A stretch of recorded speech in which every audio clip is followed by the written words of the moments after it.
ہندوستان کا تعلق ہے وہ ایک ایسا ملک ہے جس نے 20 جنگیں کی ہیں، ٹیررزم پھیلاتا ہے، یہ سب چیزیں تو ہم ڈیلی بیسس پہ ہم بتاتے ہیں۔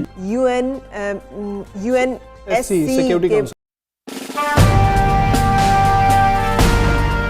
جے ہند دوستوں، میرا بھارت مہا نیوز چینل میں آپ کا سواگت ہے۔ آج پاکستان نے یونائٹڈ نیشن سیکیورٹی کونسل میں بھارت کو پرماننٹ سیٹ کی لابنگ کو دیکھ کے ڈرا ہوا نظر آ رہا ہے کہ کہیں Bharat U N S C کا پرماننٹ ممبر نہ بن جائے، اور اپنی طرف سے جتنا ہو سکے لیکن ناکامیابی ہوگی کوشش کر رہا ہے۔ اور جو پرماننٹ ریپریزنٹیٹیو ہیں پاکستان کے یونائٹڈ نیشنز میں، مسٹر منیر اکرم فرماتے ہیں کہ بھارت نے 20 جنگیں کی ہیں۔ انہیں کو یہ تو بتائے 20 جنگیں کب ہوئی ہیں بھارت کی، اور جو ہوئی بھی ہیں وہ شروع کس نے کی تھی؟ پاکستان اور چائنا نے، اور ہاں ختم بھارت نے ہی کی تھی۔ اور آگے فرماتے ہیں کہ بھارت ٹیررزم پھیلا رہا ہے۔ آج کے ویڈیو میں ہم دیکھیں گے کیسے پاکستانی میڈیا اور یو این ایس سی میں پاکستان کے پرماننٹ ممبر مسٹر منیر اکرم نے کیا کہا۔ آئیے دیکھتے ہیں یہ ویڈیو۔ So let's start.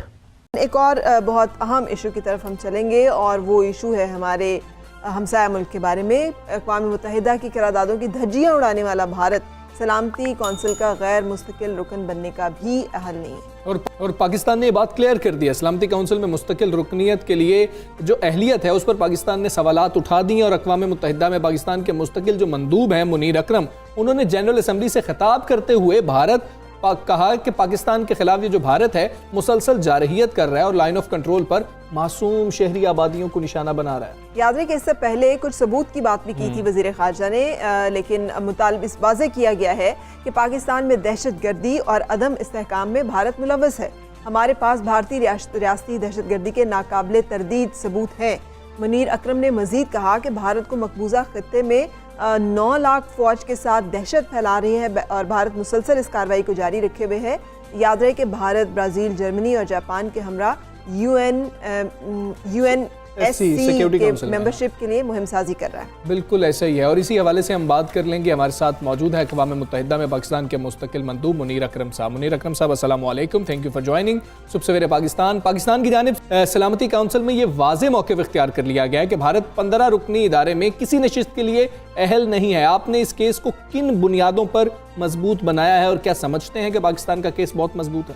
جی، ہمارا کہنا پہلی چیز تو یہ ہے کہ سیکیورٹی کونسل میں اور ایڈیشنل پرماننٹ ممبرز کی ضرورت نہیں ہے۔ اس سے سیکیورٹی کونسل کے کام میں زیادہ مشکلات پیش ہوں گی، کیونکہ موجودہ جو حالات ہیں اس میں جو سیکیورٹی کونسل کے پرماننٹ ممبرز ہیں ان کے آپس میں اختلاف کی وجہ سے سیکیورٹی کونسل کام نہیں کر سکتی ہے، اس میں پیرالائسس ہے۔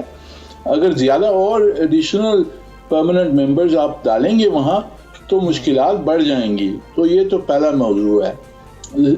دوسرا کہ یہ principle of sovereign equality of states کے خلاف ہے کہ کوئی پرماننٹ ممبر بنے اور باقی نان پرماننٹ رہ جائیں۔ تو اور تیسری چیز کہ اگر زیادہ پرماننٹ ممبرز آپ ایڈ کریں گے سیکیورٹی کونسل میں تو جو نان پرماننٹ ممبرز ہیں ان کے لیے ریپریزنٹیشن اور کم ہو جائے گی۔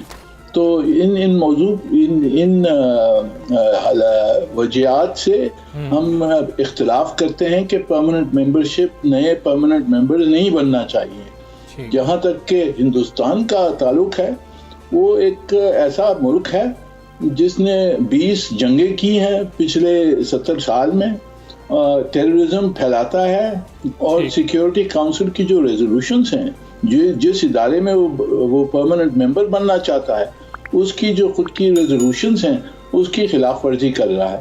تو اس وجہ سے اس کی تو کوئی کوالیفیکیشن نہیں ہے پرماننٹ یا نان پرماننٹ بننے کی سیکیورٹی کونسل میں۔ بالکل صحیح، آپ نے درست فرمایا، لیکن یہ بات ساری دنیا کے سامنے واضح نہیں ہے کہ بھارت نہ صرف مقبوضہ جموں و کشمیر کے بارے میں اقوام متحدہ جس کا وہ خود ممبر بننا چاہ رہا ہے اب اس کی قراردادوں کی کھلی خلاف ورزی کر رہا ہے، بلکہ لائن آف کنٹرول پہ معصوم پاکستانی شہریوں کو بھی